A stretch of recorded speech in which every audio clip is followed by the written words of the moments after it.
Welcome to Battle Rap Arena with Hip Hop Psycho Jesse Rican. What's good, son? Yeah. Battle Rap Arena did a collaboration with E&J. This past Saturday night, it was in Hempstead. It was a last-minute change of the venue, but the turnout was good. A lot of good battles. We had Beasley in the house. We had Jazz the Rapper in the house. We had Nunu Nels in the house. Shout out to all of them for coming through. May 25th, Psycho said he's finally going to make an appearance on the Battle Rap Arena show. We're doing it out here in Long Island. Those of you that already come, I know we already have the following that we have. So if you guys come out, you already know where it's at, 277 Hillside Avenue. Stumble in on Williston Park. And let's get into this big topic of the weekend actually, the Psycho, should we break the news about the shows we're doing? No, not yet. Let's get into what you were saying. Well, all right. Well, Saturday night, it was Marcos Maidana versus Floyd. I know you Floyd fans don't want to hear it, but Maidana got jerked. Maidana won that fight, or 114, maybe 115, 113 anyway. But real good fight. It was funny. I was the only Spanish dude there, and all these black dudes were like, "Yeah, Mayweather's kicking his ass." I'm like, "Maidana, get him!" Every time Maidana had him on the ropes, it was like, "Shut the fuck up, I had to deal with a lot of that. So yeah, it was a great fight, though, man. Great fight. Yeah, I mean, I was over here going crazy, right before the fight on Twitter. People was getting at me. I was talking about how, I guess I get ready to watch this 12-round boring fight. Jesse was trying to convince me that this fight was going to be a knockout. Somebody was going to be getting knocked out. I thought it was going to knock him out. Yeah. Yeah, and I was telling Jesse, it's going to end up being a decision. I thought it was going to be a boring decision. It ended up not being such a boring fight from everything I'm hearing. I still got to watch the fight, but nobody told me it was boring. And judging from the scoring cards, I don't think it would be boring. The closest everybody had it.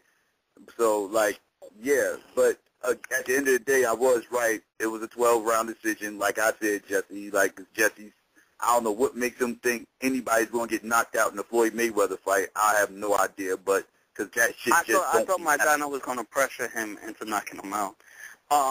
It's been the Victor Ortiz fight. Yeah, that was a cheap shot, but the Ricky had and with pressure fighters, I think. But Floyd racked up on the points. I got to watch it and judge it.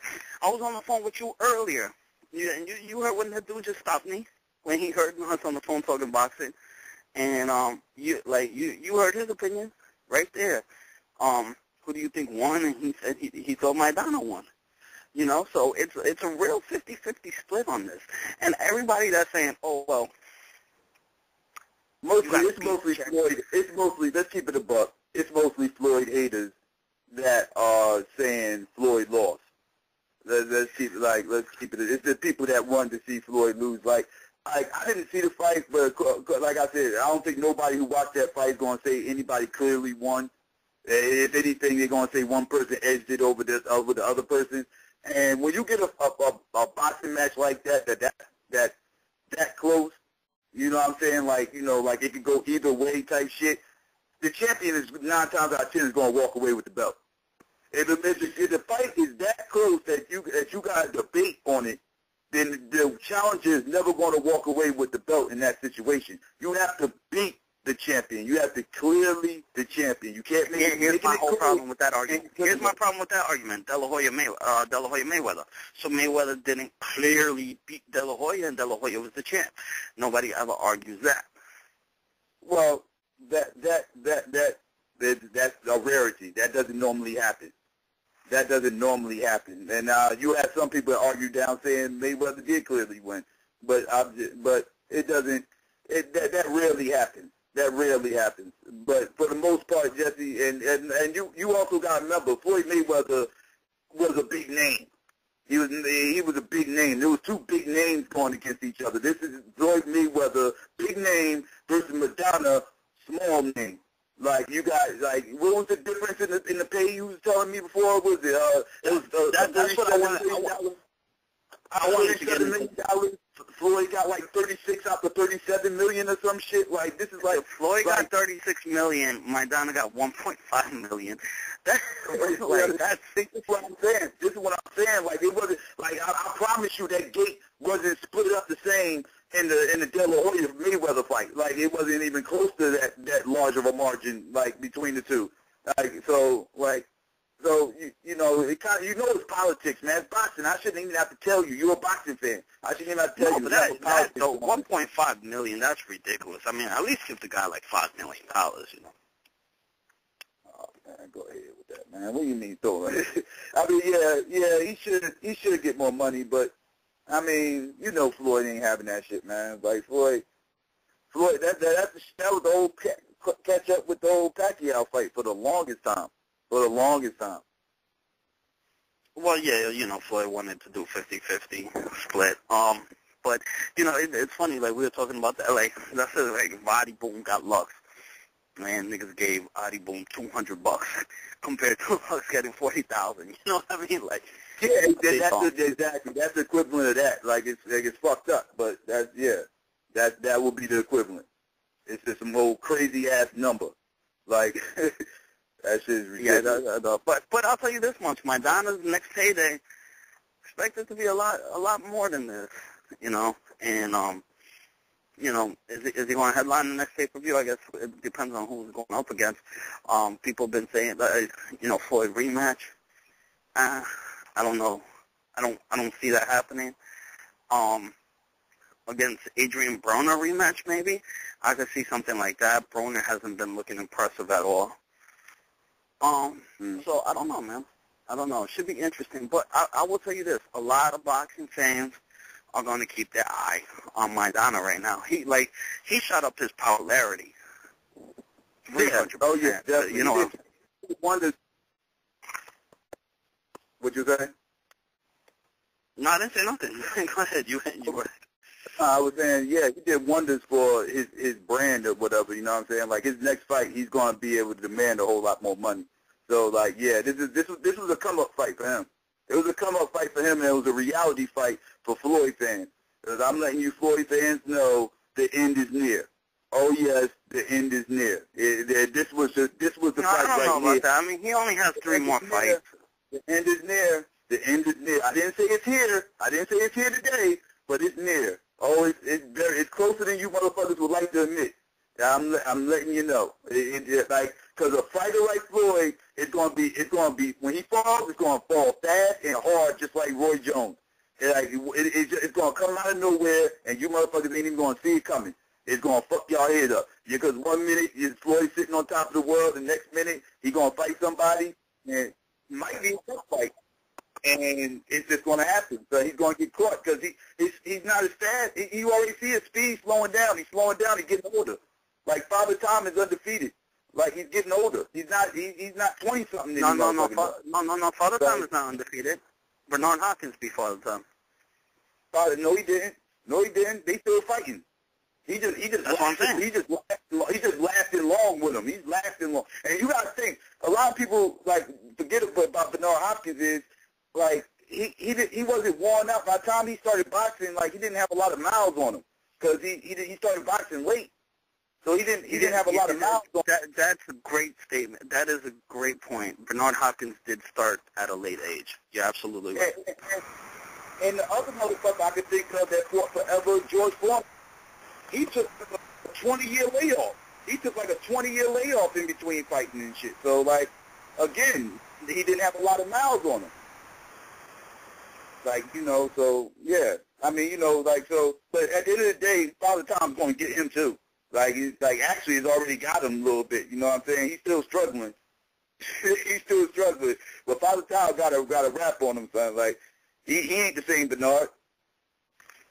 I don't know, man. Hopkins did pretty good against Father Time. But, you know, let's stick to battle rap. You know, We'll get back into Floyd if niggas want to talk about it. I could argue this all day.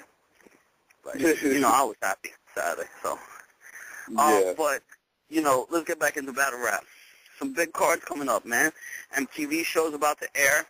Okay, so it is the thing. I think I forgot to even tell you. I think what I heard is that it's going to air in June, and it's like 4 or 5 episodes, and then the finale is going to indeed be the July 12th thing. If I'm not mistaken, that's what I heard. So I think you were right. They're going to show the show first, and it's going to lead up to the finale, the live finale. I figured that's probably what they was going to do, just by the way everything was sounding like it was setting up. I was like, that's probably how they're going to do it. They're probably going to set up for a live finale and try to end it off with an event, so to speak. Right. A big event. A total slaughter. We got Murder Mook on tomorrow. Mook versus Lux. I like the battle. Hollow versus Buttons. Huge fan of that battle. I'm surprised at the underdog that Buttons is actually becoming. There's a lot of people saying that, Hollow's going to kill him. A lot of battle rap fans. And I don't see it. I do not see that happening. But yeah, Jeff, I know you don't see it because you a Buttons fan. So, of course, you don't see it. And, you always got a special place in your heart for, the people of the old, people of the golden days of the mixtape era, because that's the era of hip-hop you came up under. So you always going to have a special spot in your heart for them. I understand all that. Joe Buttons was a huge part of the mixtape era. And, don't get me wrong, Buttons got bars. Anybody who say Buttons don't got bars ain't been paying attention or don't know what the fuck they talking about. Buttons got bars. Westnick from a side block, meanwhile, going against dude that can build an iPod with just freestyle.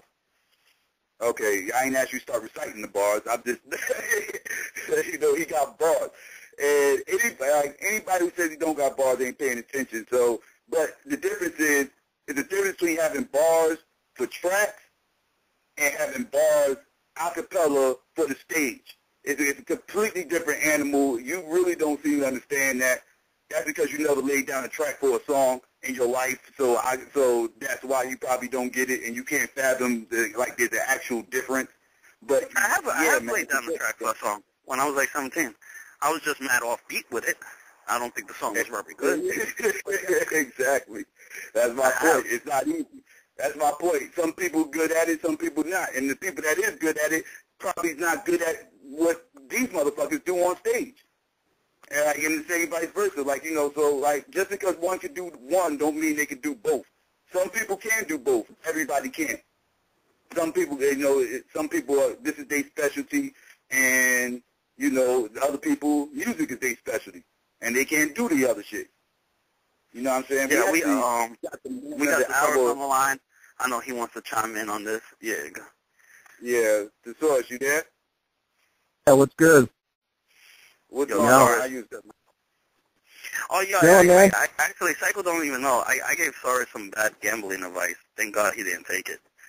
Yeah, I don't follow boxing enough to really want to put money on it. I would have, if I would have left the house to go to the casino that night, I would have taken the under, but it wouldn't have been based on just your advice, you know what I'm saying? I would have, I'm not going to take, I'm not just going to I get random advice all the time, but I don't know.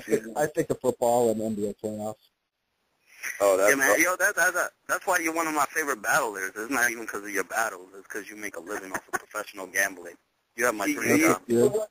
It's sad. I got to vouch for him. You are his role model. I get on him about this gambling thing all the fucking time. Like, yo, son, you need to slow down with this gambling shit and everything else. Well, the thing is, you definitely got to be careful. Bankroll management is the most important part. Thank you. And you got to pick the right games too. You know what I'm saying? Like people think that I'm just like some crazy degenerate ass gambler, but I really only play poker, and it's definitely there's no house edge involved. It's a game where I have a ton of control over every penny that I put into the pot. Obviously, table games are ridiculous though. I got to cut you off real quick. You got to answer this argument me and Jesse had. Me and Jesse had this argument the other night, and he swore we all got into it. He tried to tell me that craps is not a lucky game. It's not a game based off luck. He's telling me craps is skill. I'm telling him he's crazy. I'm telling him anything is luck. Okay, it's both. You guys are actually kind of both right. There's a correct way to play craps to where you can sort of level the playing field and you take the house edge down to just a few points. Exactly. But the house is always, long run, going to have the edge on you. Even if you play perfectly in craps, you're always going to be an underdog long term. That's why those games exist. The casino is designed to win. Like, that's just how it is. Otherwise, they wouldn't offer the game. But it definitely, you guys are both right, though. Like, there is, of course, a lot of luck involved, and especially when you're the shooter yourself and you go on a hot streak and whatnot. Knowing how to bet effectively and how to maximize profit is also a skill set in its own, for sure. But the thing is, even if you play perfect, though, you're, like, still worse than even money. Hey, sorry, is the poker scene, you're in Vegas now, right? Yeah, I've been here exactly a month. I moved out a month ago today. Do you know, like, is the poker scene, like, short circuit? Valedictorian from my high school, actually. But this is a true statement. He's a professional poker player now in Vegas. If I throw a name at you, would you know him? Yeah. It's possible. It depends. I mean, it definitely depends on, like, Charles Mitchner. What's his name? Charles Mitchner. Charles Mitchner. No, I don't know it, but he could easily be crushing it out here without me knowing who he is. Like, there's so many low-key, like, young wizards out here that play online and play at the card room. It's ridiculous. The best players in the world are people that really no one has even heard of. Now, I heard the real poker players hate the online people. They look at the online people like they really don't know how to really play. Like, you got to be, like, face-to-face in order to play. Like, where you stand on that? That's completely changed now. Like, the old school heads used to look at it that way, but now, like, as far as results go and as far as major events, it's all the young online kids that are posting consistent, steady results, like, over the last several years. And it's because when you play online, you're experiencing 10 times or 20 times as many hands an hour as some of these old pros who sit in a card room for 12 hours a day grinding it out, you know? Yeah. Like, the reason I moved out to Vegas is because I got a staking deal to play online. So I have someone who's backing me to play online. And I just sit at my pad, like, 3 days a week, and I just click a button for 8 hours a day. And, I mean, I'm caking off it. It's definitely, it was worth it enough for me to move out here. What I don't like about online poker, I got a little addicted to online poker, actually. What I didn't like about online poker is, it's so easy for the computer to cheat, though, right? Because you don't know what cards they're going to have. They're going to throw whatever card they want. Here's the thing. You're playing other people who are sitting in their house. There's no reason for the site to cheat. They have no incentive. The house is making money off of the poker sites. They do, like, say you buy into a $100 tournament. It's 100 plus 9. The house is keeping the $9 for themselves for every single entry. And then you're looking at sites like, say, PokerStars. They literally have a new tournament popping up every minute on their site. That's like one of their pitch points. So they're making money off of every entry fee for every tournament, and they're averaging, 2,000-3,000 players a tournament times the $9 entry fee or times a $3 entry fee. Their Sunday Million tournament is 200 plus 15 for the entry fee, and they average 7,000 players for that. So they're making $15 times the 7K, and that's just one, daily tournament out of like 3,000 that they run. The sites never have a reason to like fix the cards or fix the outcome because it's designed for them to make, like, it's basically like a money printing machine. It's designed for them to make money like crazy. The only shady shit was like when Full Tilt got popped, but that's because the owners of the site were taking money from the site and like basically spending it on their own because they were shady crooks. Gotcha. Yeah. What you want to see me insight on the game of spades? What do you know about spades? You'd probably take me in a game of spades. I'm not really an experienced player. You know what I'm saying? I did like 4 days in San Jose County, and I probably played like 40 hours of spades. So that's about it. Okay, all right, yeah, because I'm a professional spades player. Goddamn it, I take everybody. Oh, you would crush me. You would crush me. All right, well, enough about gambling. Let's get into. Oh, actually, hold on. I wanted to talk to one thing about. I was telling Psycho that you were telling me Dumbfounded actually is making a lot more money. Like, you know, like SoCon, he retired, and he's doing the scenes. And I was like, there's no way they're making as much money as they would in a battle. And they're making more, for sure. You're saying more. And, Definitely. how does that work? Because we don't see their fan base that crazy. We don't see them selling albums. So how would that even work? It's because Dumbfounded, particularly, both of them are kind of on like they have different markets. You know what I'm saying? SoCon has a lot more of like a political voice and a stronger East Coast following. Dumb makes a lot more. You would consider like laid back, almost party style music. And I know both of them are doing shows frequently, but Dumb in particular, just because I like know him better, I guess I would say than Con. But he has been touring the college circuit now almost like exclusively since he stopped battling, and the universities have a design budget that well compensates artists. It's not based on turnout. You're not having to deal with a promoter paying you a percentage. It's a guaranteed several $1,000 payment minimum. He's probably making between 3 and 5 per show, and then you figure if he's doing it a week? I mean, in a week you probably do 4 or 5, something like that. And if, you know, touring with Wax or whoever he goes on tour with, they probably do 20 or 30 show tours, something like that. And if you're making a few racks and it's more fun, there's way less preparation and stress involved in battling. And battling's only something that he would really only do once every couple of months. And, I mean, he openly, I forget what radio interview it was, but he's, like, openly turned down 10 racks to battle Conceited.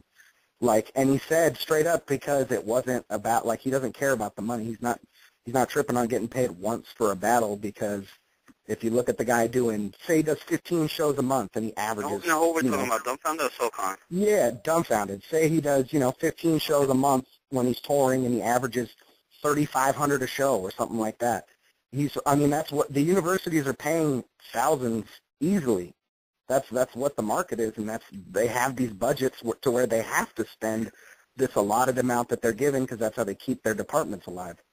But I mean, isn't there like a little pride in the situation too, in being a battle rapper? Like, I can't really speak for him as far as I would say he carries plenty of pride with the way he successfully transitioned from battling into something a little beyond that. I mean, I think ultimately his goal was to make music. It wasn't just to be a battle rapper. And right. What's your motivation? What's your motivation to doing it? Because I don't think, like, you never talked retiring. I enjoy the competitive nature of battling. I definitely still think it's something that I can, like, compete at a high level at. But it's not something that I'm, like, going to break my back over, like, blood, sweat, and tears over this paycheck that I desperately need or something like that. Like, I was fortunate enough in the tournament era to do well enough to put a bankroll together for myself that I've turned into a lot more than I started with, because I've been a winning poker player now for like 6 years. So, well, let's get into that. Let's do like a little timeline. I mean, that's for people that don't know you, 2 times. That's where I make my income. Really, I mean, I do, maybe 3-4 battles a year or something like that, and I get well taken care of. Like, I don't have any kind of problem with how much I get paid or anything. It's just I don't have to rely on a battle check to, make sure that I eat and shit. It's just a bonus. Okay, now let's do a little timeline here. The 2-time WRC champ, right? Yeah. Then 2-time Scribble champ. Scribble. Now, see, and then 1-time King of the Dot champ, right? Is that your? Okay. Yeah, I mean, and then there's tons of other, like, smaller tournaments and shit, of course. And, I mean, back then, those were what paid, and it was definitely, like, a different market, it was like a winner-take-all, take home a couple of G's and shit. But right. I just turned that into what basically my starter kit to start playing on my own full-time, and it's worked out pretty well, you know. I mean, I worked at a casino for like 3 years, but I was just Did you really? a prop. Yeah, but I was just a prop player there. Like they were paying me hourly to play to keep the game full. Wow. That's a great job, man. Yo, can I get a job like that? Sure. You can't. You just have to. All you have to make sure is that you have no issues with, no charges of money laundering in your past. That's all they care about. They don't care if you have like a violent history or anything. All right, so we got. I remember when I first saw you, and it wasn't the WRC days because I know you built this man up there in the Fresh Coast. Like I'm New York. For us, it was more smack.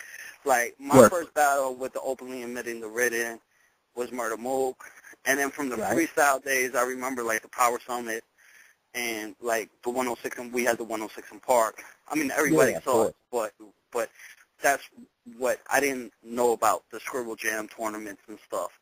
So when I first saw you, I think it was your battle against Solomon, and now I'm not hearing like story correctly. I'm not sure. You could correct me if I'm wrong. But you were coming off like 4 battles the day before, right?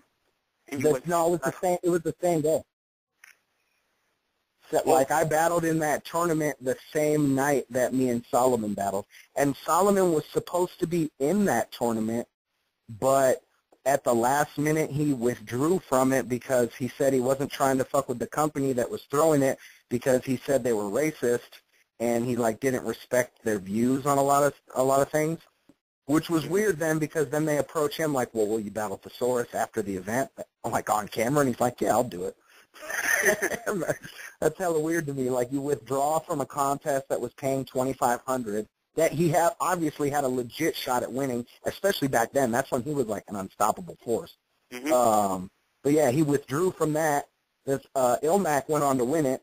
And then after Ilmac like did his final battle, they asked me and Solomon to battle, and I was like, it was kind of a situation. I kind of knew what I was getting into. I knew that he wouldn't have said yes without being prepared, but I also that was like at a point where I had way too much pride as a freestyler to say no to a battle, especially against someone like that. So I was pretty much like, yeah, fuck it, let's do it, you know, and. It was a good battle. It definitely could have been better. He was obviously way more polished and ready and shit, but, you know, it is what it is. You know, I spoke to Solomon shortly after his Mook battle. We're going to have Murder Mook on tomorrow night. I spoke to Solomon shortly after his Murder Mook battle, and, you know, he was kind of like, he said he's never going to not battle rap, but he did feel a certain type of way about how he was treated that battle. Audience-wise, I mean, would you agree with that? I mean, I understand that he didn't like the way he was treated and received, and even treated by Mook. Like, Mook got mad disrespectful with him, too. And I understand him, you know, not liking the way that happened and wanting to separate himself. But part of me would think his competitive nature would at least want him to, like, return on, like, well, if I'm going to go out, I got to go out on a higher note than that. Because we all know what he's capable of. And there was a point where he was in the discussion of, like, who's the best battler in the world type of shit. You know what I'm saying? Right. He with the Mook battle, there was multiple variables that were wrong with that shit. 5-minute rounds was not good to begin with. And Iron made a lot of really weird choices with like the way he presented his shit. Like it just. Psycho said this. He did it to a beat. He wrote it to a song. Yeah, a lot of it sounded more sing-songy, almost bill collector type of shit. You know what I'm saying? And it definitely like why would he do that, especially how badly he'd wanted to battle Mook for so long, and he's known as like or at least at that point he was known as like a way more cutthroat battler, get straight to the point and punchline you. And he didn't really do that with Mook. I mean, he had some lines here and there, but he didn't really. He made some weird choices, and I think maybe like who was in the building that night might have gotten in his head, and he felt like he had to sort of cater to, you know, the bigger heads that were up in the balcony and shit. I don't know. That I'm whole not battle even sure was because strange. it was kind of like me and Psycho. So we were chilling with Solomon. What, like 2 hours before that battle, right, Psycho? Or a little more. Yeah, we was with him Right. like what two before he battled, and yeah, he was real Comfortable, right? calm and relaxed, a little too calm and Word. relaxed in my opinion. Like he was a little too calm and relaxed. Like Right. It seemed like he was like, I talk to MCs. I see MCs all the time before they battle, and they be in a particular zone right before they Oh, battle. for sure. You usually see fools pacing back and forth on some, like, lion in a cage type of shit. Yeah, that is a good point. Solomon was like walking to the store getting chips and stuff. Yeah. Like he Wow, wasn't in that's that. weird. He wasn't in that zone. I didn't see him in that zone the entire time, and like everybody else, that day, like that was a big day and everything. Like everybody was For amped sure. up, ready to get Wyatt, and he just was like a little too calm, just a little too, too relaxed. Yeah. So, yeah. But I think he caught a little too much hate. Better. He caught a little too much hate for, like, people were saying he had, like, the worst performance of all time and the worst bars of all time. He did have a lot of shit that should have got more reaction than it did.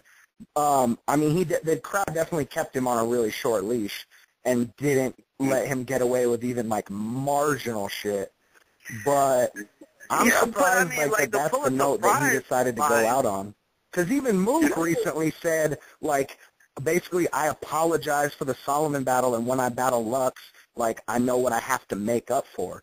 And I respect the fuck out of that, because I never thought I would hear, like, Mook say something like that, you know? First time I actually heard him actually say something along those lines, because after that battle, he did nothing but, like, defend that battle, like.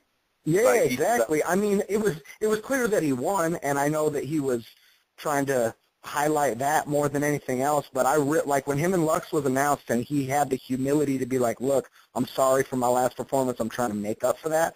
That was big of him, for real. Yeah, because like I was saying, yeah, because he really was defending that battle hard after that ISL battle. And oh yeah.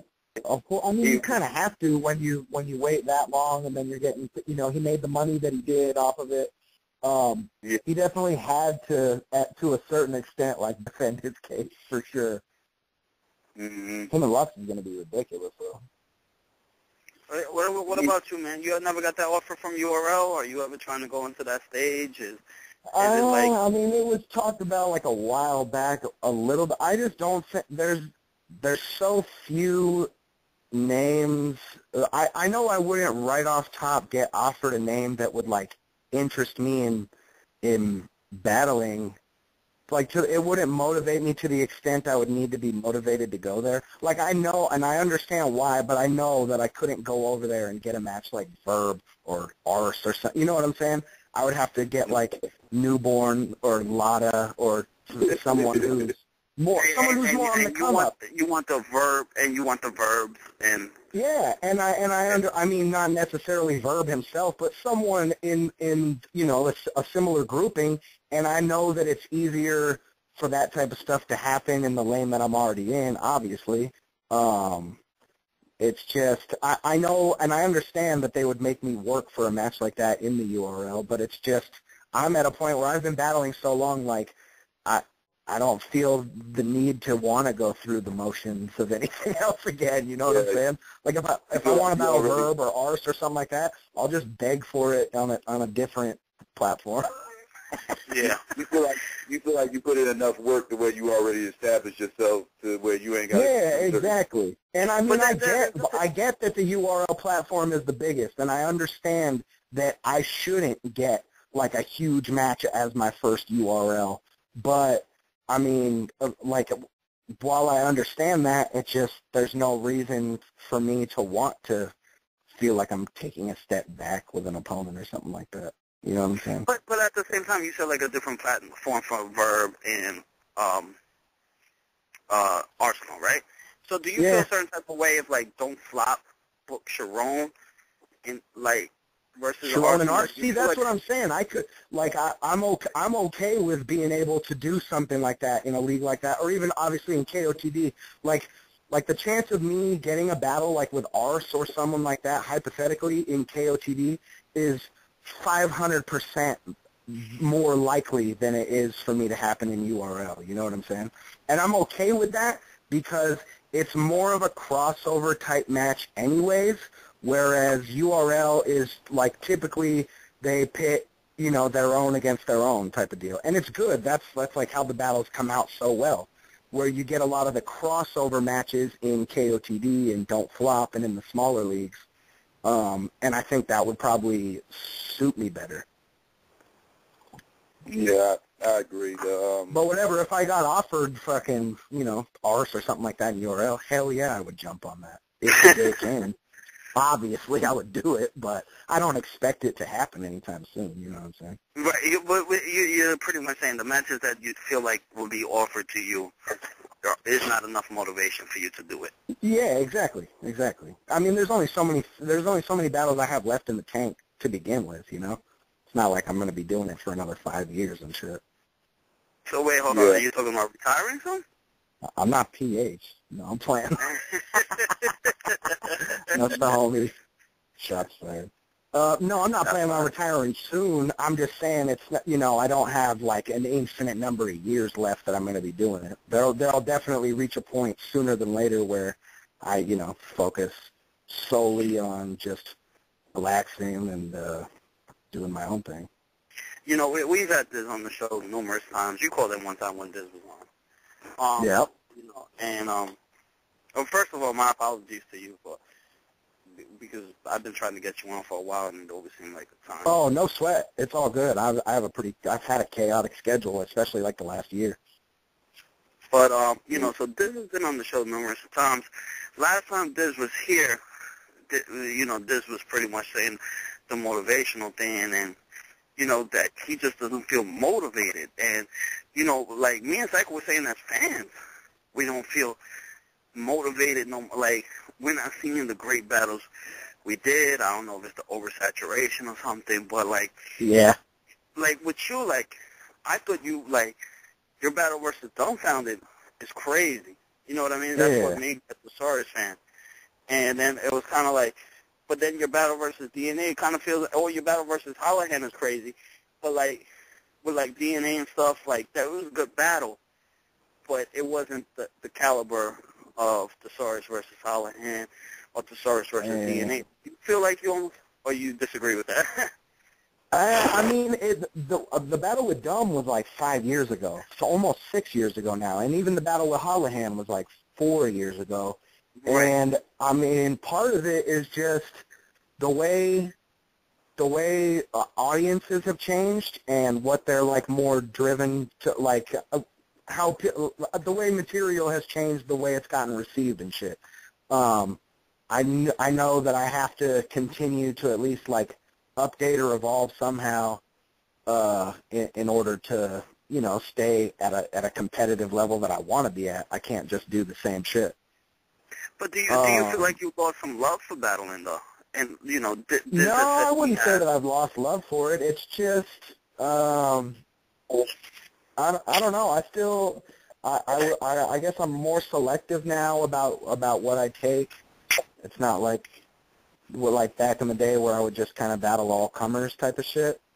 And I think maybe more so I just write differently than I used to.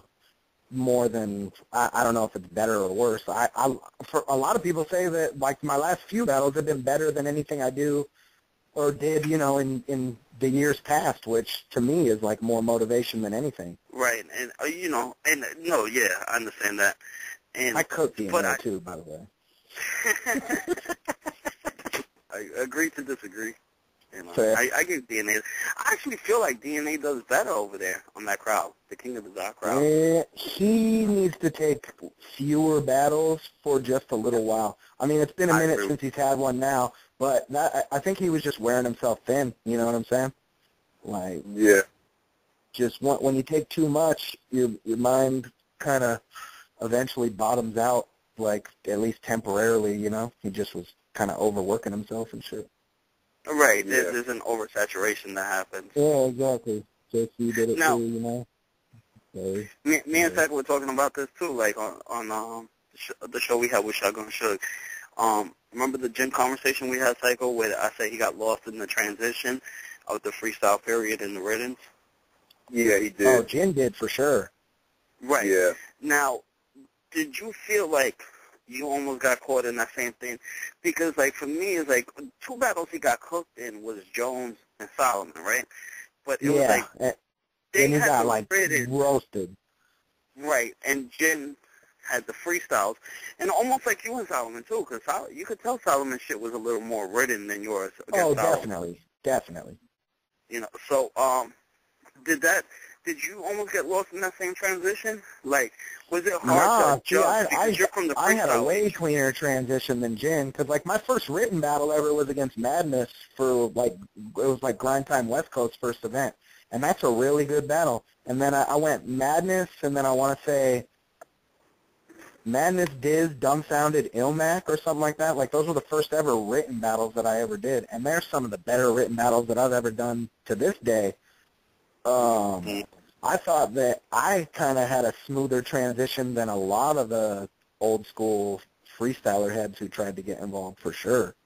No, I agree with you, but do you feel like Jin, what I'm saying is when Jin did the battle on Fight Club, you think that he knew Serious Jones was going to come there with red ends and he was going to go with freestyles? I think you would have to know.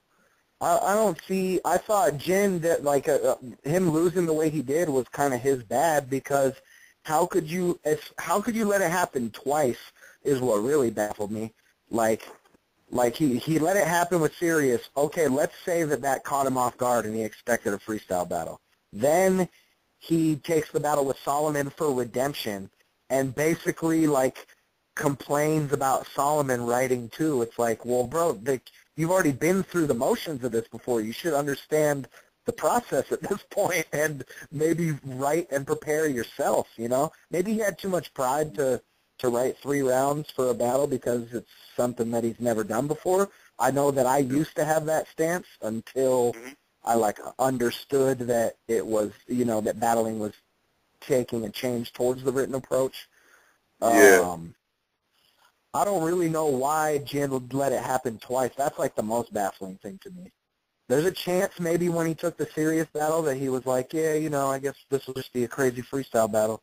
But even that, like, surprises me. Because that wasn't Sirius's first battle, you know? Right. No. Oh, yeah. Yeah, that makes sense. I agree, because he just walked right into the line of fire. Yeah, because I know in that era, you're supposed to have some written bars prepared for situations like that anyway. Yeah. Like even if you're a freestyle head that just loves to freestyle all the time, you still have some written bars on deck just in case something like that happened or whatever. Like you exactly, especially on some televised shit where you know you're gonna be like I mean, that was an MTV audience. That's a big look. Like you definitely want to have more than just fucking, you know, one line that you thought of 10 seconds before the battle that you think is a hot opener and shit. You want to have at least like 4 or 8 bars that are like some haymakers that you have tucked away. You got, especially for some televised shit, you have to. And Sirius fucking stomped him. What was your knowledge on the New York battle rappers? What was your knowledge on the Mook, the J Mills? Like I told you, I wasn't really familiar with you till years later. After you I was up on the snack shit starting in probably like 06, maybe a little before that. The first shit I ever saw was Party Artie and Mook. And that shit is incredible. R.I.P. Party Artie. He was like one of my favorite smack battlers ever. He was so ill. And I remember seeing that shit and just being like, wow, this is crazy. Like, it was completely different than anything I had seen, because at the point I saw it, all we were doing was like freestyling over beats, you know what I'm saying, on some 30-second trade-off shit, maybe 45 seconds. And then these dudes were already spinning the acapella written rounds. The shit blew my mind. I thought it was super dope. I was surprised that I had like only seen it, like it was hella rare back then. Like it was, you know, someone had a DVD and they would pop it on and shit. So I just kind of caught it at my boy's house, who popped on a DVD on some random shit.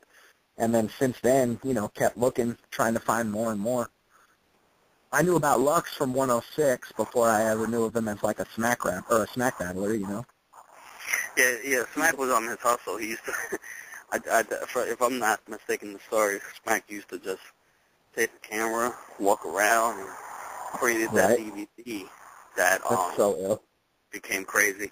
Yeah, and you kind of had the same hustle, like with Verb. I remember Verb's always on the show. Verb's always talking about how the new niggas don't pay their dues and stuff.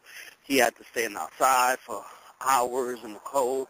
And, you could kind of feel the same way, too, because you were around before the YouTube era. You were making your name off the concerts and stuff. Does this I stood in line at the MTV. I stood in line at the MTV shit that Rain Man won. And make a name for themselves? I mean, it's definitely strange now how it's way more of a, like, what have you done for me lately type of shit, and how someone can really have a big impact off of just one great performance against, like, one notable battler. That's definitely different than it used to be, but at the same time, I feel like it's a good thing because it's still a level playing field for everyone. Like, everyone's still given the same platform to do what they choose with. So it really just comes down to whether or not you allow that newcomer to make the example out of you type of deal. You know what I'm saying? Mm-hmm. Yeah, but I'm saying, does it bother you that they could get famous that way, and that you have to, like, not really. a lot more? Nah, that doesn't really bother me. I mean, it's a complete, obviously the social media and YouTube, like, generation is way different than, like, when I was coming up. So that's just really the day and age now.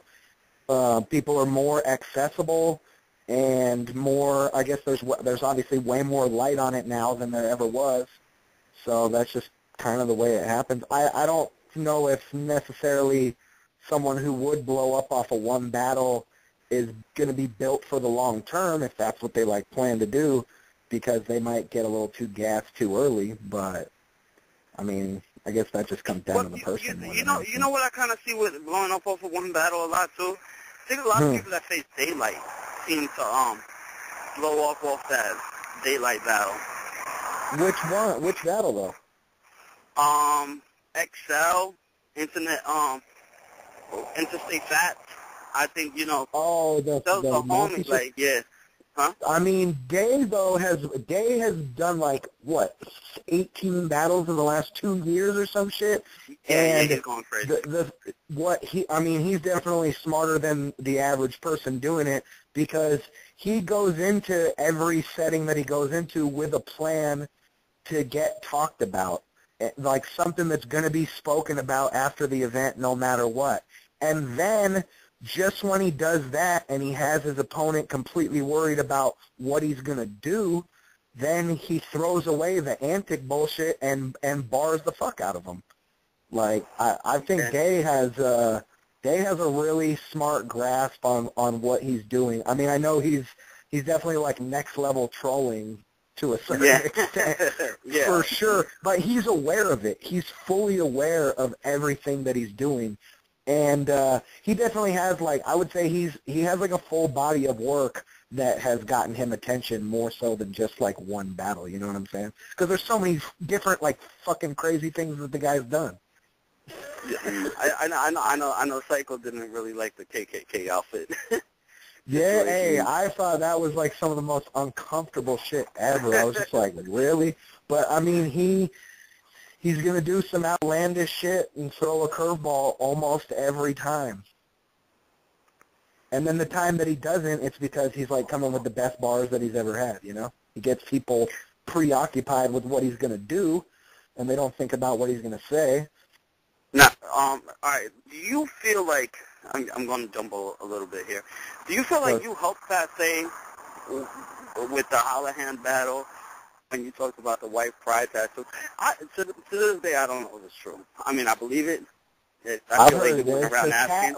I didn't know whether or not it was 100% true until Pat Stay confirmed it when they battled, like, the Hollahan's next battle or whatever. And Pat Stay said it was true. I was like, oh, shit, for real? I had no idea, you know what I'm saying? It was just something that I heard in passing and was like, oh, damn, I could probably figure out a way to, assassinate this fool's character. Yeah, so that's a great battle for me too. The Pat Stay. I think people don't give you enough credit for the rebuttals. When Word. I forgot the line that said, "Don't talk about my daughter. She's living like a queen. I'm a good father. I fathered the scene." Something like that. Yeah, fathered the entire scene. Shit. Yeah, that was pretty ridiculous. The way that shit just like fell into my lap too. Like I remember him just go. I mean, obviously he went on and on about my kid and whatnot.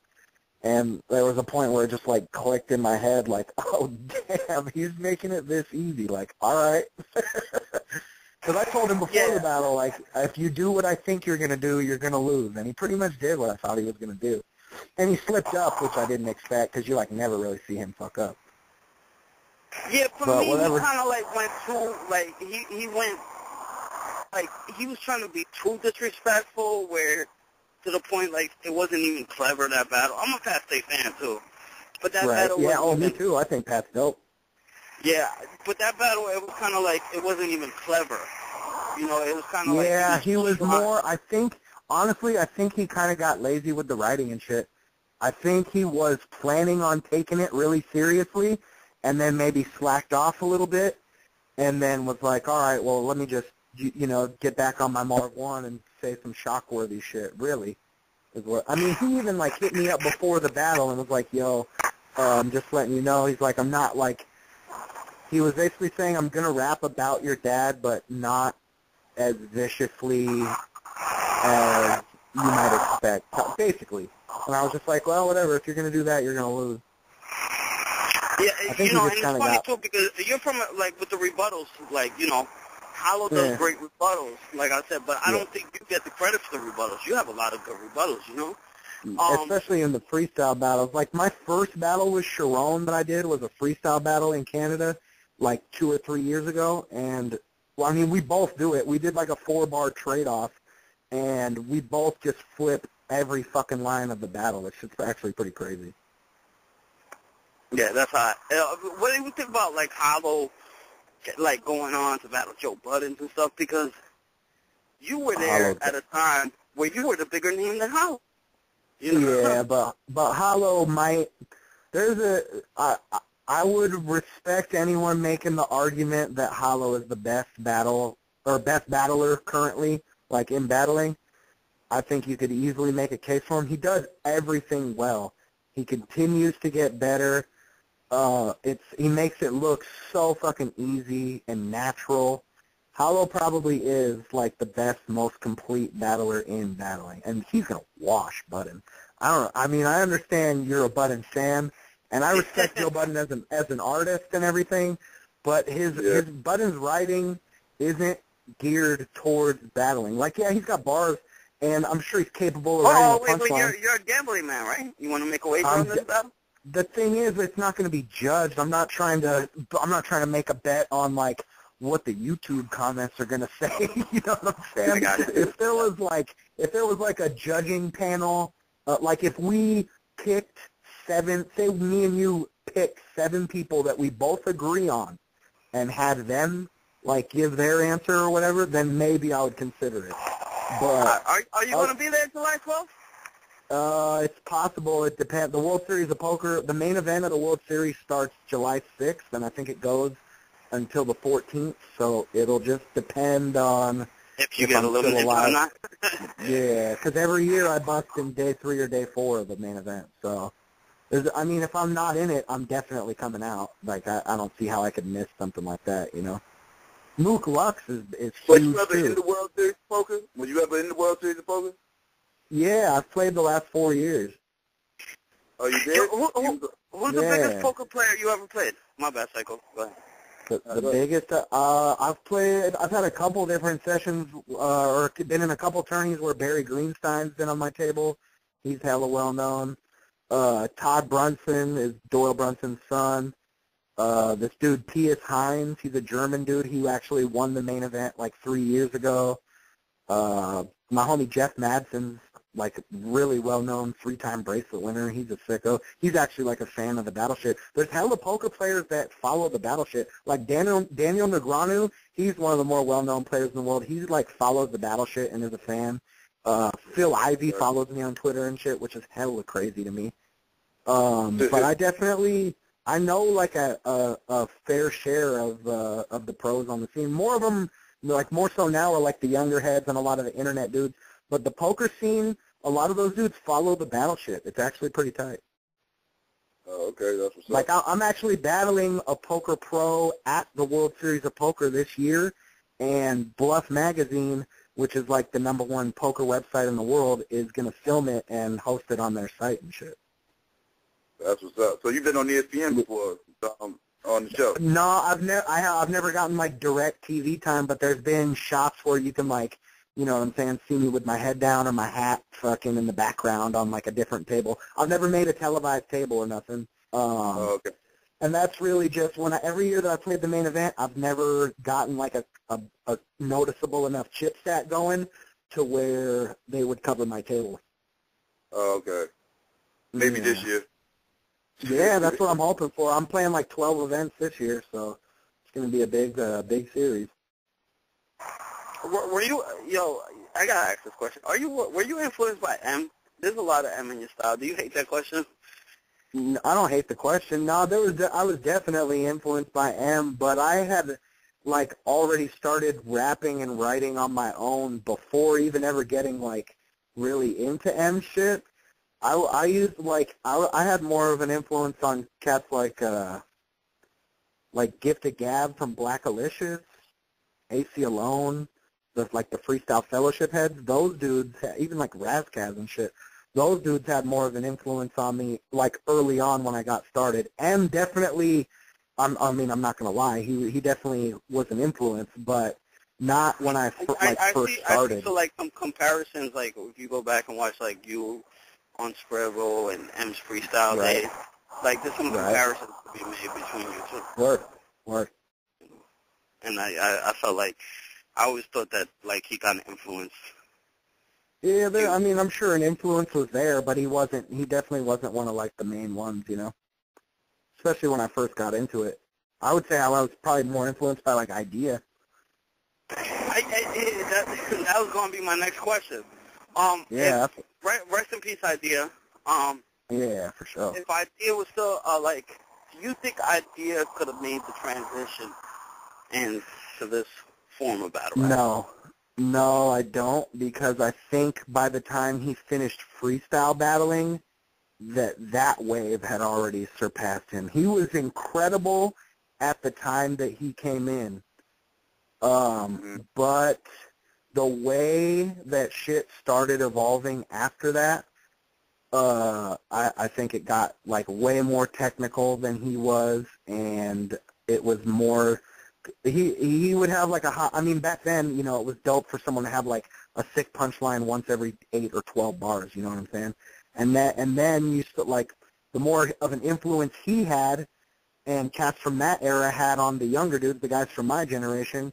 The better and more consistent we got. So I don't, like, as good as Idea was in his prime, I don't think he would have even been able to hang in, like, the peak of the freestyle era against dudes like No Can or Ock or myself or Ill or something like that. Like, he would have kept it interesting maybe for a round, but I don't think he would have been able to hang. And then as a writer, I don't think he would have made the transition.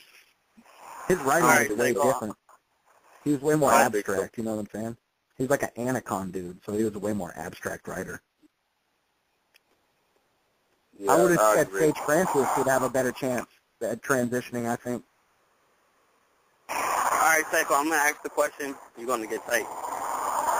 If Jin sits down and writes, does he make an impact on the battle world?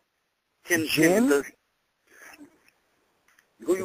sits down and writes 3 rounds. Does he make an impact on the battle world? Does he beat, like, a DNA or... No, I don't even think he could beat DNA. Not now. His writing's not geared towards it. I mean, his Jin was amazing in his prime as well. He really, like, found a niche, and especially in being the only Asian dude doing it at the time, he took maximum advantage of having, like, Asian pre-buttles for days in his battles. And that's what won him a shitload of his battles, was like, whatever, check this, it says made in China. You know what I'm saying? And that was dope for back then, but I just don't think he sees it on a level that the dudes do now. It's just so different.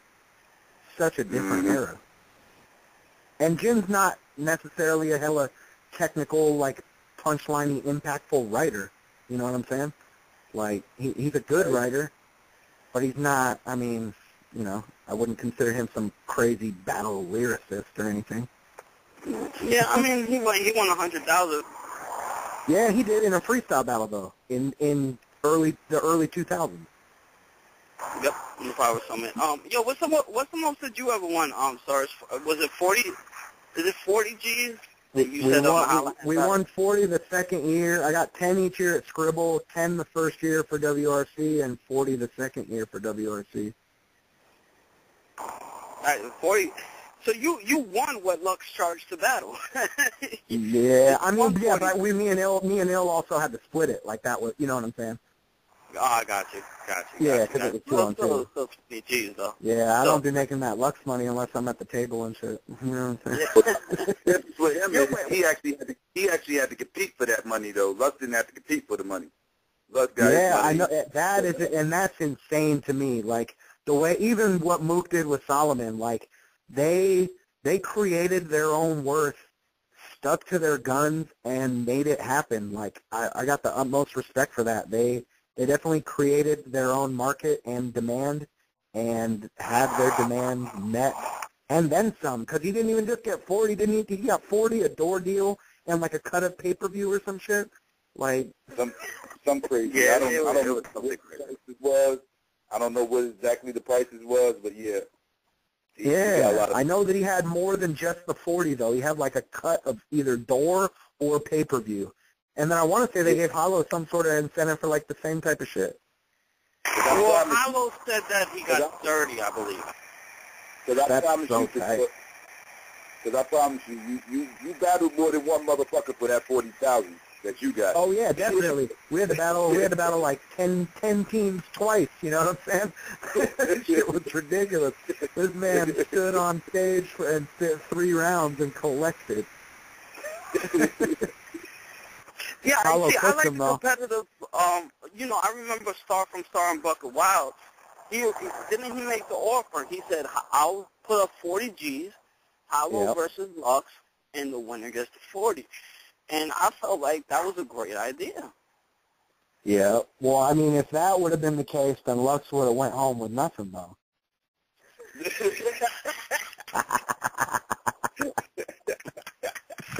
You know what I'm saying? Yeah. I don't know. Not if I was a judge. I would have given it to Lux. What? Yeah, that's what. You can't beat Hollow with a Brenda's baby line, man. Come on. that ain't enough to beat Hollow, man. I mean, don't get me wrong. That might be the best battle I've ever seen. Like, that shit is incredible. I've watched it a lot of times. And I had extremely high expectations for both, and it surpassed what I expected to happen on both sides. So I can understand, people calling it either way, but I definitely thought Hollow, like, definitively took it. Yeah, just like he's gonna wash Button, bro. That's the way I got it. Like that's exactly like I had that Lux Hollow battle. Like I thought Lux clearly. Hollow clearly won the battle. I thought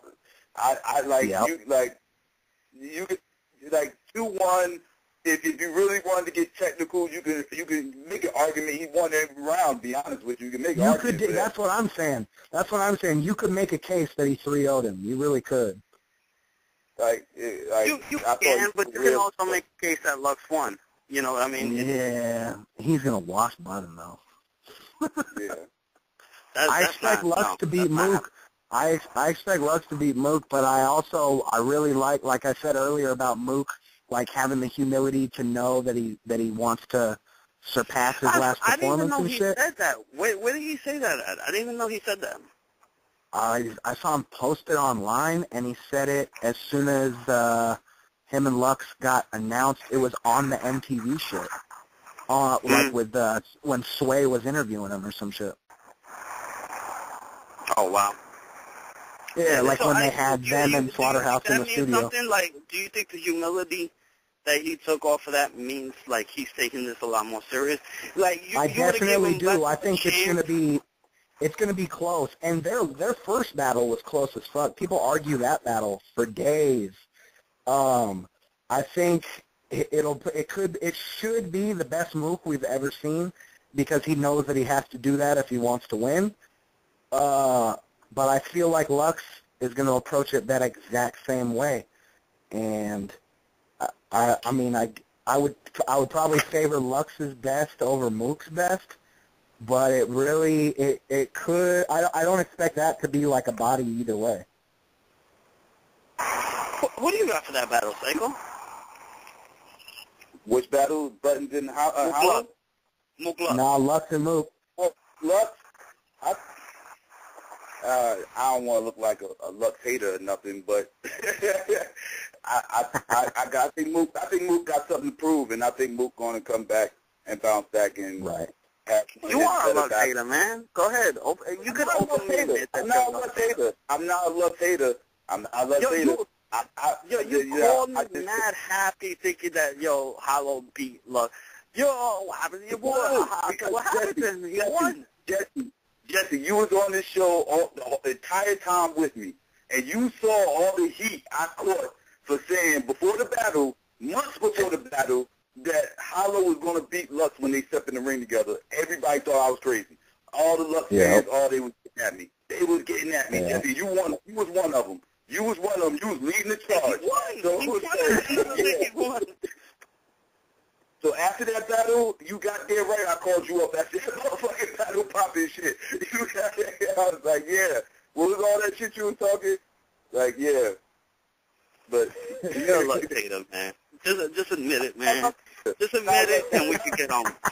I'm not a Lux hater. I just think people look at Lux unrealistically. I think Lux is an incredible lyricist. I think he's an incredible lyricist. I never take that away from him. You don't like the God status he got in battle rap. I don't think he's the greatest battler of all time. I don't agree with that. I agree. Yeah, I agree with that. I don't think he has had. I don't think based on his body of work you can like just declare him that. You know what I'm saying? Yeah, you can make a case that he had a debatable battle with Calico. Like, let's be realistic. You know what I'm saying? No, he didn't. That battle was not debatable. Yes, it was. First of all, he spotted Calico around. That's what I'm saying. He gave him it's like playing basketball with somebody and saying, I'll give you 9 points and the game is to 10, and you still score 10. Like, he gave him the round and still destroyed him. He gave him the round, Cal gave it, and then he got the third, and then the second is really a preference thing, and the second isn't like a landslide by Lux, you know what I'm saying? It's not, because Lux's second was technically his first, still. You feel me?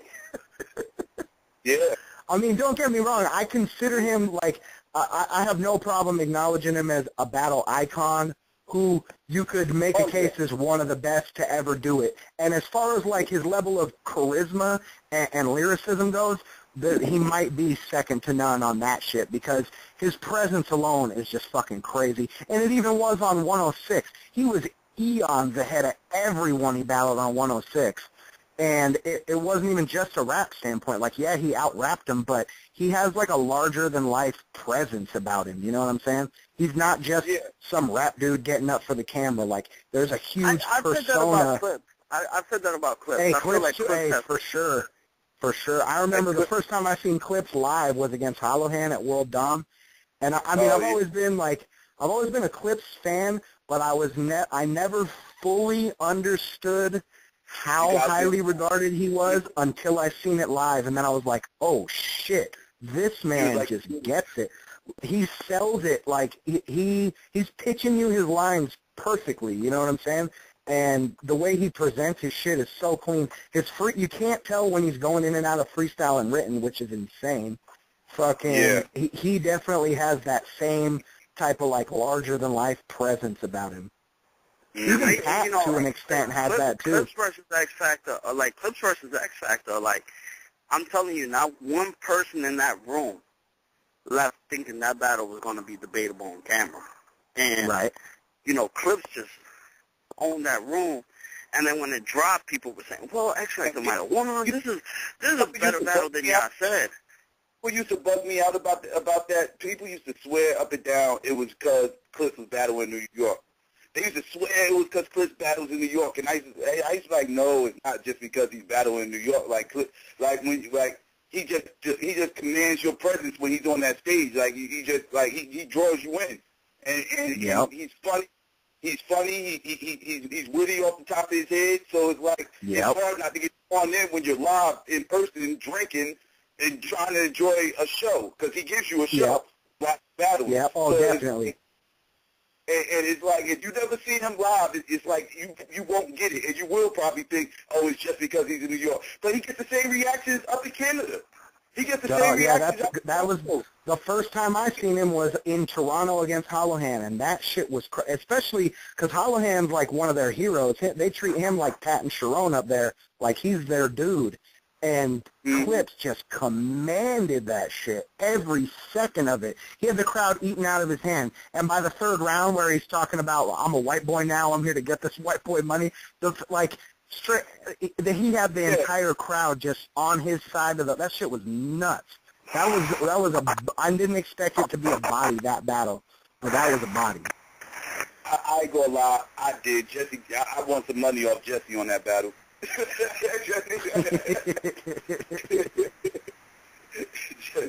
Jesse actually thought Clips was going to lose. I don't know why, but he thought Clips was going to lose. I had to get Seiko some money that battle. But I heard Holohan shit like before the battle, and it sounded good. Well, Holohan's not the same rapper off his drugs. Let's be honest. If Holohan on drugs, I don't know. I don't even know which battles he's on or off drugs for, though. You know what I'm saying? Like, I know that the weekend that he battled Cortez and shit, he was definitely still fucking partying like a free man. I mean, I don't know if that means he was like slamming H or nothing in the bathroom, but he he wasn't living the sober life, you know. Yeah. I'm not trying to like snitch on dude or nothing, but it's not, I honestly don't know like what battles he's clean for and what battles he's not. Well, the Clips battle he's clean for, so I don't even know about that. He might have been cleaner for it, but I don't know if he's just like living that straight edge life. You know what I'm saying? Yeah. That's just hard to do up there. The Cortez battle was a great battle too. I thought that was dope. You battled Cortez before? Yeah, Cortez beat me in Brooklyn. You say he beat you? Yeah, I thought so, yeah. I didn't think it was really, like, too debatable, you know? I mean, it was in the BK. It was a grind time East Coast battle. It was, and it was like 10 minutes after Disaster and Swave had just happened. Oh, it was that night. Yeah, exactly. So it was definitely, things weren't really like working in my favor going into the battle, you know what I'm saying? But I mean, I thought that he approached it better than I did. I definitely should have approached that battle differently. You had some funny shit there. I like the baggage claim. I just think that's the baggage. Oh, word, yeah. I had some decent shit. Well, that was when he was working at the airport. I had a few good lines, but I should have, I definitely should have like approached it differently. Since it was in NY and shit, it should have been way less jokey, you know what I'm saying? Yeah, what's your opinion on Tez? Like, the Gnome 4 battle got released. Tez versus Rex. This is the battle he's been wanting. It is the battle he's been wanting. I hope that brings the best out of him. It seems like the matches that he really wants do bring the best out of him. I know he wanted the Holohan battle, and I think that was the best performance he's had in like recent memory for me. I'm like more curious what we're going to see out of Rex, because it's been a minute since I've seen it. I want to say I haven't seen a Rex battle since he fucking like battled Disaster and shit. Who would you be compared to on the Fresh Coast? You're the Murder Mook of the Fresh Coast, right? Is that a fair comparison? So I would say it's something along those lines. I've heard the comparison to Rex, to Mook. I think those are I guess those would be accurate enough. Because Rex has put in a crazy amount of work. That fool has, like, probably as many battles under his belt as I do. Just not a lot of them on camera, you know what I'm saying? But he's been battling forever. And even Mook and other heads in Dot Mob talk about how he was, like, the one who got them into battling in the first place. Okay, I gotta ask you this. You know, Uno Lavos, I'm cool with him. And he's I'm cool with Lavos, like, too. None of you guys really like him. Like, oh, you man. I'm cool with Lavos, so I fuck with Lavos.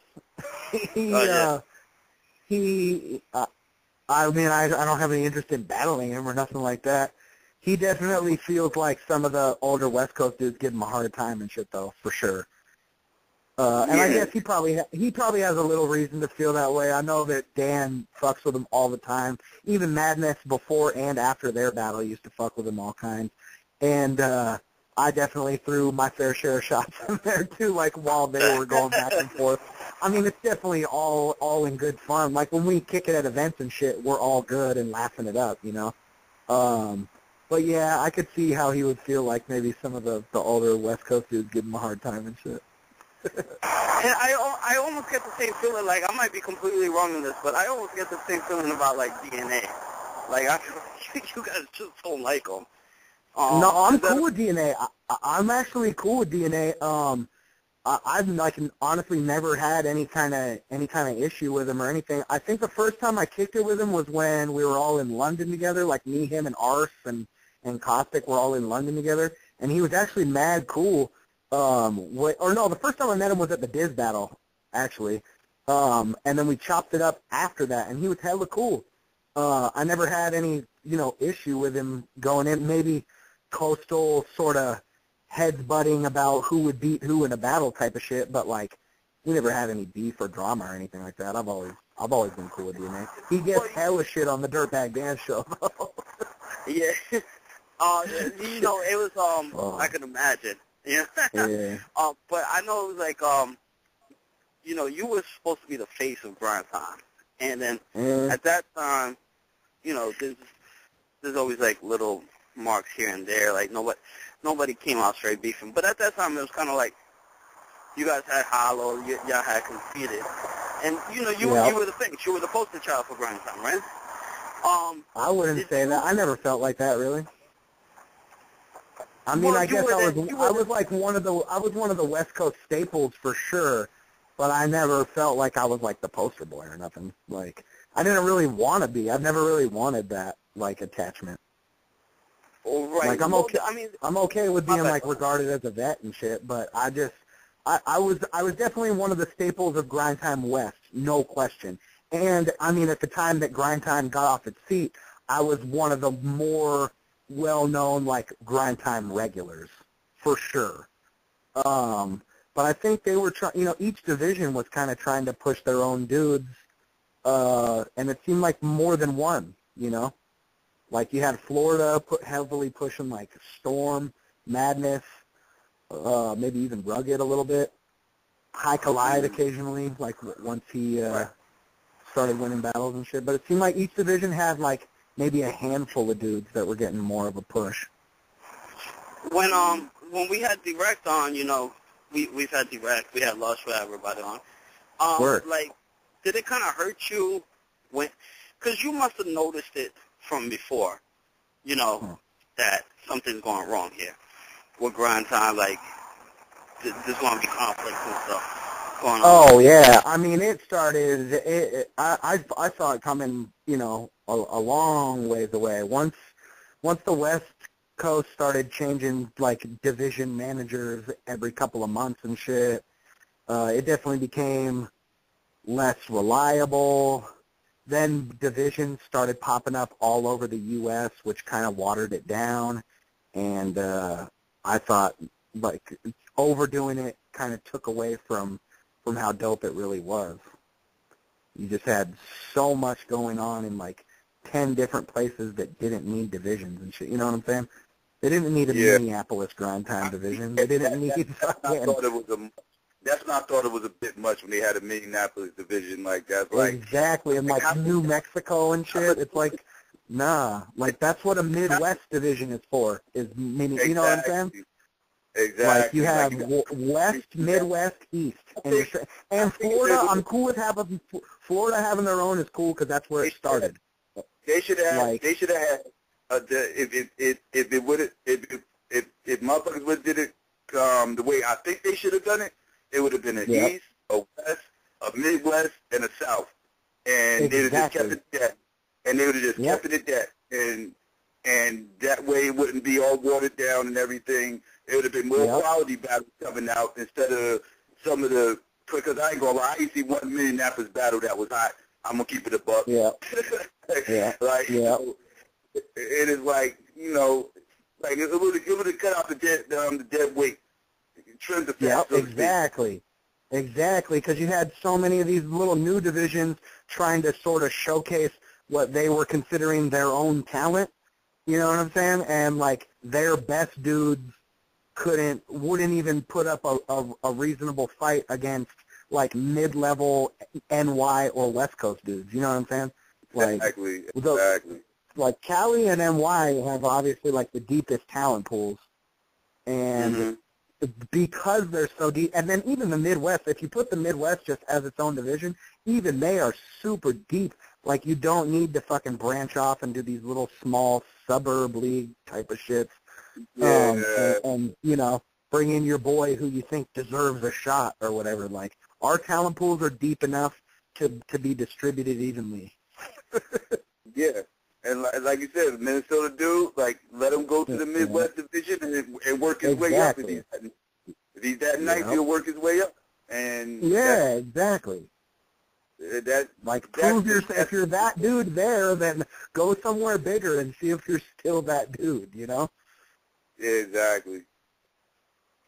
What I was going to ask is, did you feel a type of way when grind time, you know, kind of ended, you know? I mean, it was unfortunate, but I wasn't really tripping because at the point that it was all going downhill, that was like when I had started taking my first trips to Australia to battle. Don't Flop was launching, and they were trying to bring me over. I had already I battled Holohan when I was still like actively battling in grind time. Like when I went up to Toronto, I was the second non-Canadian to ever battle in King of the Dot. Dumbfounded to have the first one against Kid Twist, and then me and Holohan.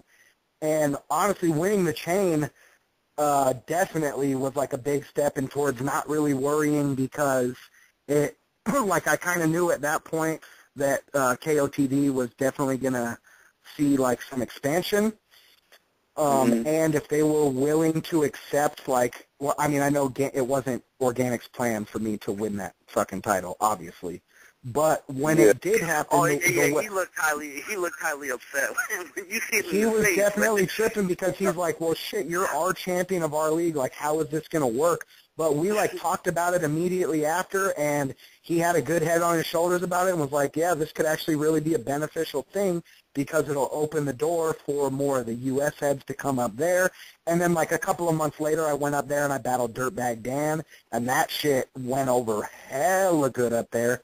So at that point, KOTD was sort of opening its door to branch out and get bigger while grind time was on the decline. You know what I'm saying? Because I even, like, had a line in the Holohan battle about how grind time was bigger and better. Like, I was trying to brag. You know what I'm saying? And you look back at that now, and I'm like, damn, that was hella stupid for saying that. Well, that's why I thought DNA was disaster when he brought up that whole thing. I know you feel that killed him. But yeah. Now, I was saying at the time when you said it, though, you, like, you know, grind time was big, but, like, you know. Yeah, it was. I mean, at that point, grind time was the battle league. You know what I'm saying? And KOTD even then, like, they acknowledged that, because KOTD then was just the Toronto division. They weren't, you know, what they are now. They're obviously way bigger now than they were then. And they knew that at that point, like, grind time was definitely, like, sort of the league, because it was, like, the trending shit. But the timing of that all made it to where I wasn't really tripping when grind time started slipping, because we had bridges being built, like, all over the place, you know what I'm saying? And I knew it would just be a matter of time before KOTD expanded and went west. Yeah. And Organic's doing a great job with King of the Dot, you know. Oh, for sure he is. He's hella driven. He's focused. Has really good ideas. He understands the lane that they're in, and he's definitely maximizing off of it. Yeah. Salute to all the King of the Dot. When you won Grind Time, it was judged battles. Yeah. Do you feel like that, even when I was first on King of the Dot.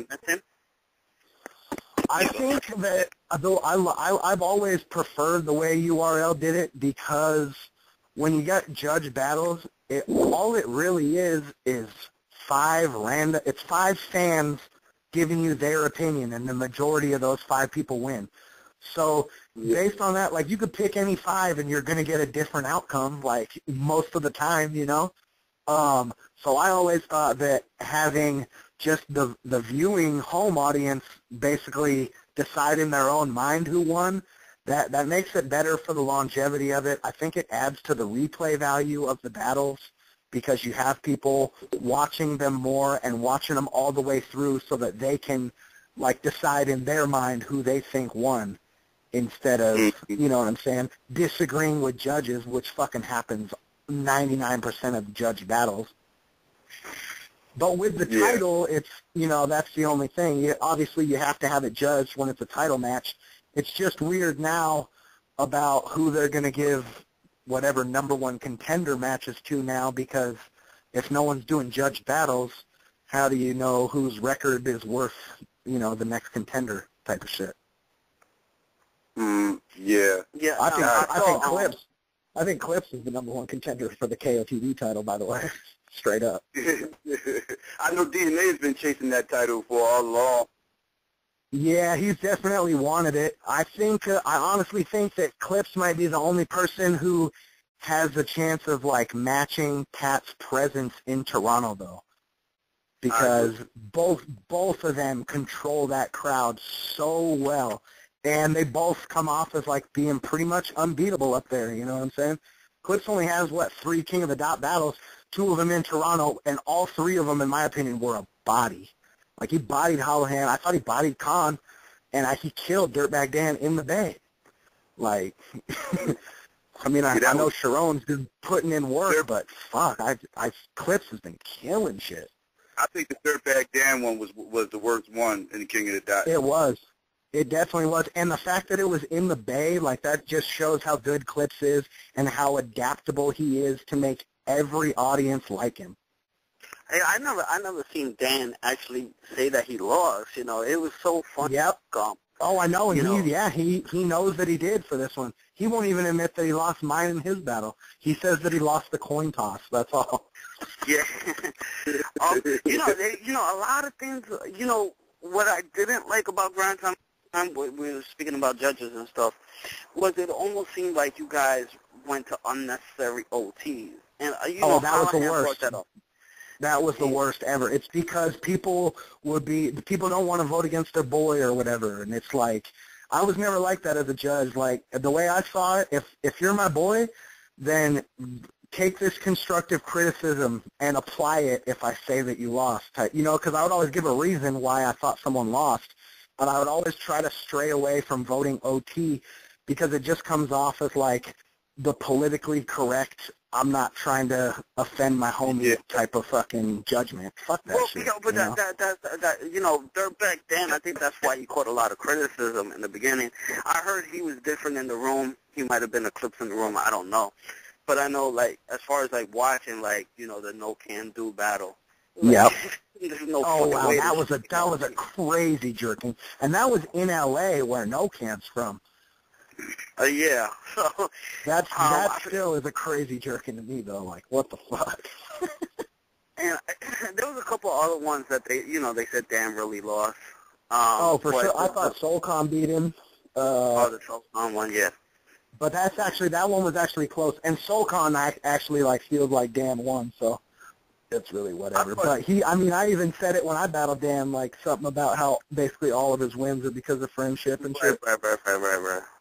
I actually thought Tiger Top made it debatable.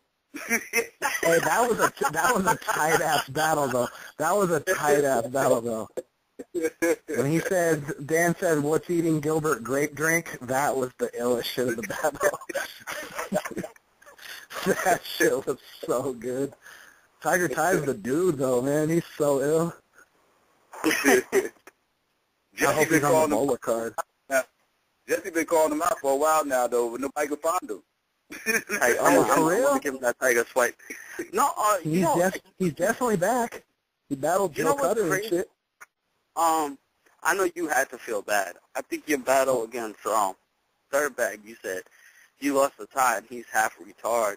And didn't he have like an aneurysm or something to that extent?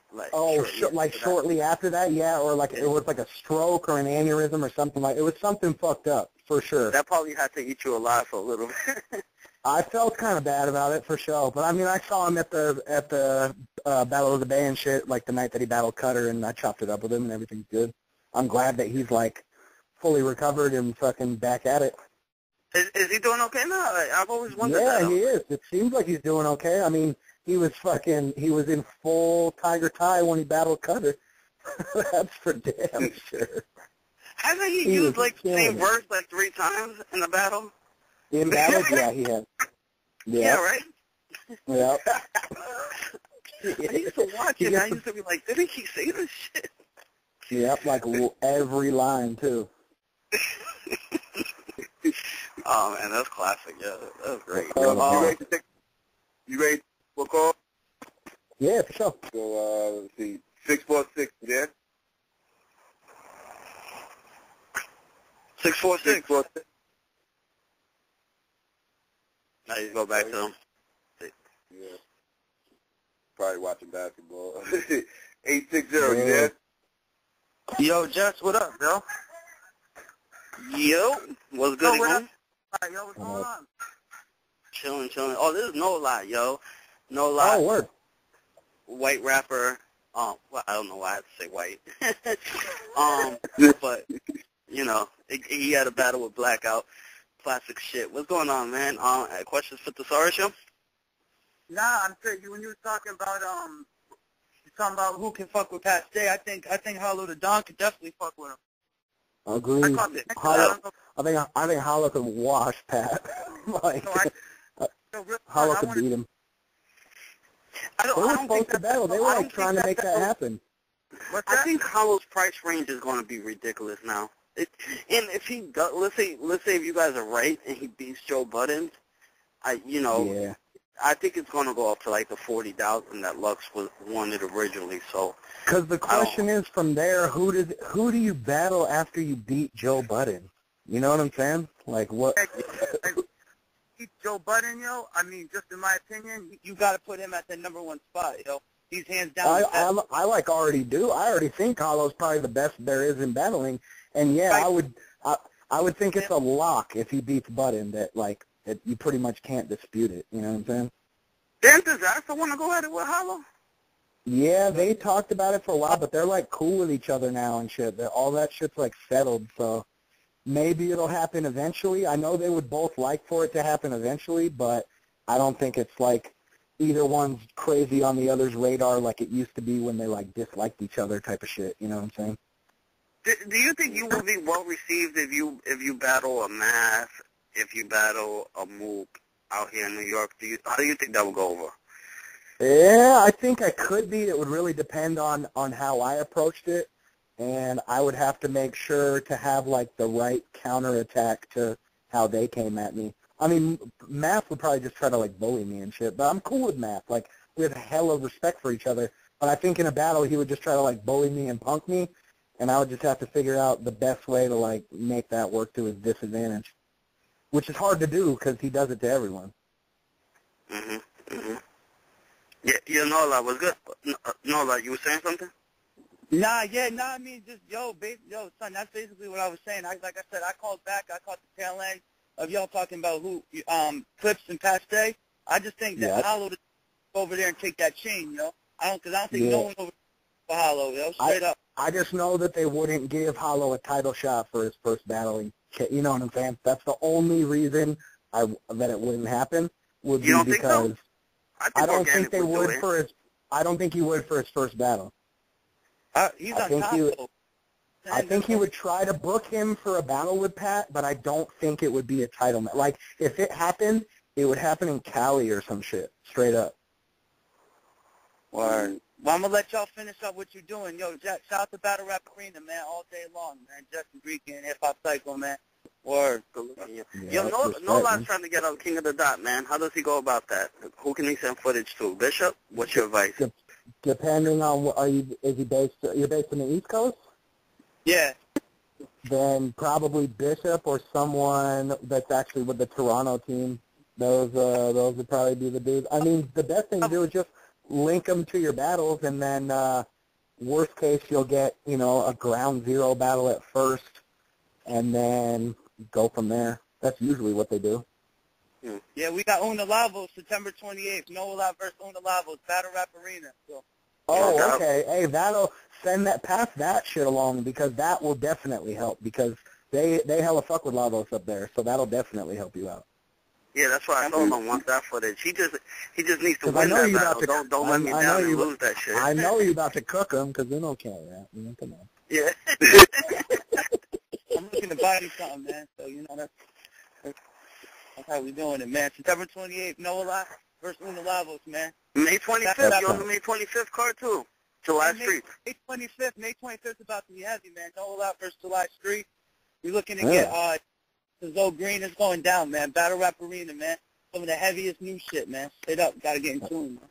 Good looking, yeah. That's good. I'm getting my 40 shirt. Yo, Saurus, where you get your clothes sponsors, man? I'm getting a 40 shirt. It's going to say 40 and the exclamation mark. Okay. Yeah. Where you get your clothes sponsors, man? I'm looking for clothes sponsors. Oh, where do I get them? Is that what you said?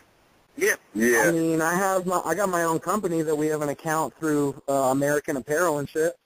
But usually I just fucking I'll throw a drop on Twitter and just be like, yo, if anyone wants to throw me something for this, then let's make it happen. I've had a couple of joints from Black Scale, the LOG shit that I got for the K battle, the big K battle that dropped yesterday and shit. Yeah, I didn't see it.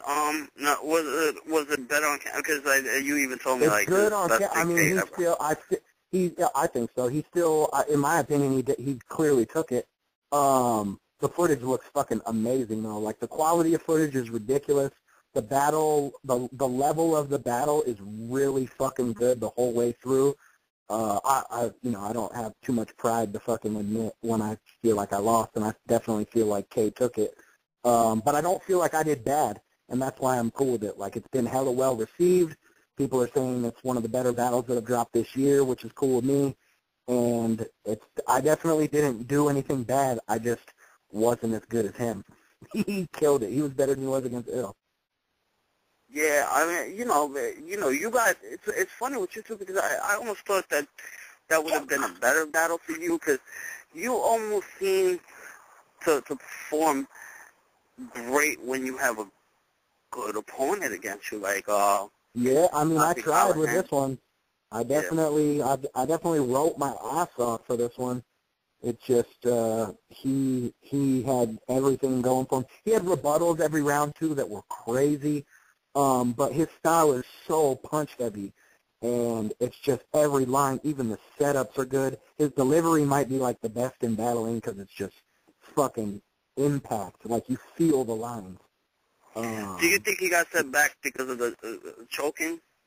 I mean, I think he even said in some interview that he used to take battling a little less seriously, but that something kind of clicked when he got the Ilmac battle, and that since then he's kind of looked at it in a different way, and probably, maybe taking it a little more seriously and shit. And, I mean, if he keeps going at that rate, like, I don't know who's going to beat dude. He's apparently battling B-Magic in, like, October. That shit's going to be ridiculous. Yeah, that card is crazy. Who the fuck is putting that card together?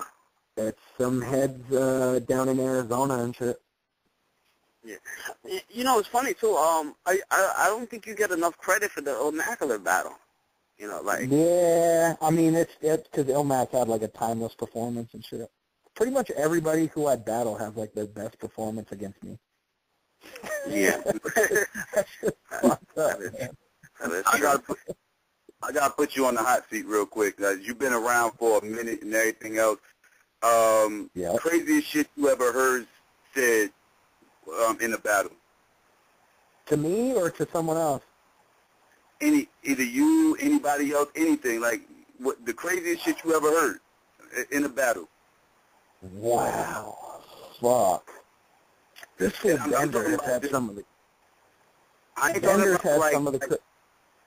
I ain't talking about crazy bars. I'm talking about like some of the craziest shit you ever heard. Like somebody just said some more off the wall shit. Oh, right? Oh, well, damn. Probably this fool Rhetoric from this was like in the WRC days and shit. This fool Rhetoric, who was No Can Do's partner, said every line that the fool said was the most off the wall shit I've ever heard. Like, I can't even remember what the lines were. It's the most like abstract, off the wall shit that I could ever remember. I wish I could remember the lines, but it was like '07. But that fool, and he even said a line like, because in the 2-on-2s, you know, you're just trading off and shit. He spits his bar, and it's like the strangest shit ever. And then No Can's about to start rapping, and he just starts laughing, and he looks at him, and he's like, "Fool, you're so fucking weird," and then goes right into his lines. That fool Rhetoric, like, I think someone even made like a best of Rhetoric WRCs that you can find on YouTube. It's the most fucking outlandish shit I've ever heard. And Paranormal Ezak too. Paranormal Ezak be saying some wild shit sometimes. He's a crazy white dude from the East Coast. You was in the 2-on-2s. You know a dude from Jersey named Homicide? Homicide? Yeah. He was Homie Hom? Yeah, exactly. Yeah, I know Homie Hom. Oh, yeah. Hom and Piss, those are, yeah, hell yeah. Yeah, that's my man and shit. Yeah. Hom's the dude. Hom was one of the best freestylers I ever known. Yeah, he used to win a lot of tournaments out here locally and shit. Yeah. Like, Wasn't Snoop fucking with him now or some shit?